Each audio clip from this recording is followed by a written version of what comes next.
Kayla here with Mountainside Homestead. I just wanted to bring something up in case you didn't know. So wintertime, my hands always get cracked like tons of people. I've tried every type of cream out there. I've tried lots of different oils and things like that, and they always get cracked again, get even worse. And the cold that we've been having here in the interior of BC has been it's been very cold. So it's been like almost -30. We had a week of that, and then it got a little bit warmer for a couple of days, and now we're back to -24. So my hands are taking a beating, and so are my 1.5-year-olds as well. And so this stuff my dad has sworn by forever, and I used to just kind of laugh it off and say that he was crazy and that it wasn't true and he didn't know what he was talking about. But it turns out he does, because I took it to the test. I was putting it on my daughter, I was putting it on my hands as well, and it was doing really well. And my thumb is cracked so badly right in the corner here, and every now and then it reopens and it's just brutal. I was almost crying about it, it hurt so badly. So my dad brought me a little container of bear grease, and again, he has sworn by this for so long, and I just thought it was nuts and crazy. But I tried it, and it turns out he was right.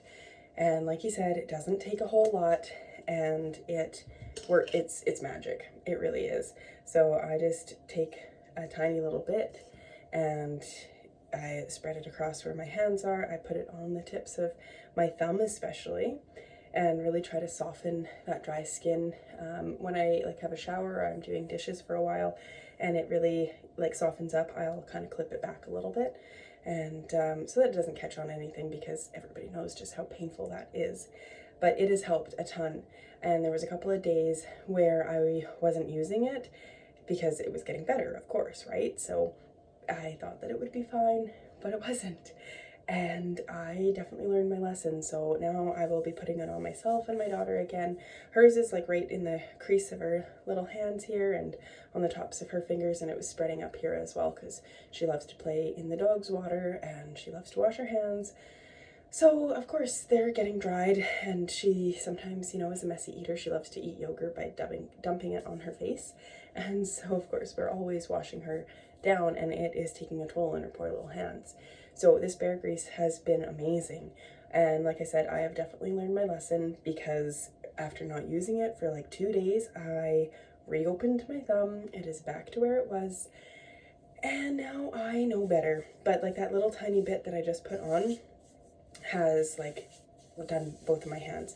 And prior to this, I was using another type of oil, some coconut oil, and it did not work as well as this. It was better than moisturizer, and especially because I'm constantly cooking or baking, I like something that's natural, that isn't going to be a chemical cream or anything like that.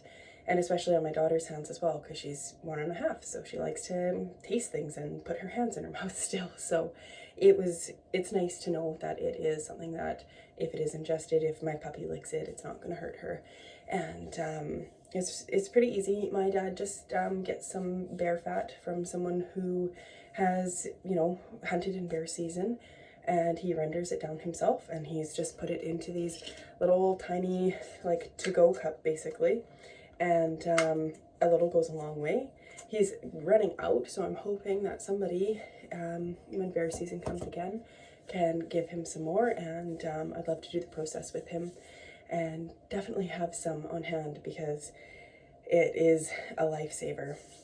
And it's good for everything. He has said that he puts it in his hair, and he is turning 70 this year. He still has a full head of hair, and although it's been thinning a little bit, he swears by bear grease, and he puts it in on his scalp, and he, constantly says, "Oh, look at my hair, it's growing in again." And so yeah, he just boasts so much about this amazing, incredible thing. And so it's also really nice too, because I am grateful for animals who are butchered or killed so that people can benefit from them. And as sad as it is to have a bear that is killed, there is somebody who's eating the meat. There's somebody who's using every bit and part of that bear, and even the fat is being used and is amazing. So I have a tender heart, but I also know that there is a circle of life and that people benefit from animals, and that as long as we are grateful for what they have done for us, then it's a little bit better. So if you know somebody who has some bear grease, or if you have thought about trying it out, definitely do it because like I said, it's amazing. And even like for dry feet as well, I had a sore spot on my foot, and it helped it immensely. And so yeah, I can't say enough about it. It is definitely full of beneficial properties. And if you know somebody who has some, or you can find a friend in bear season, definitely get some and render it down, because like I said, it's magic bomb for sure. Until next time, this is Mountainside Homestead.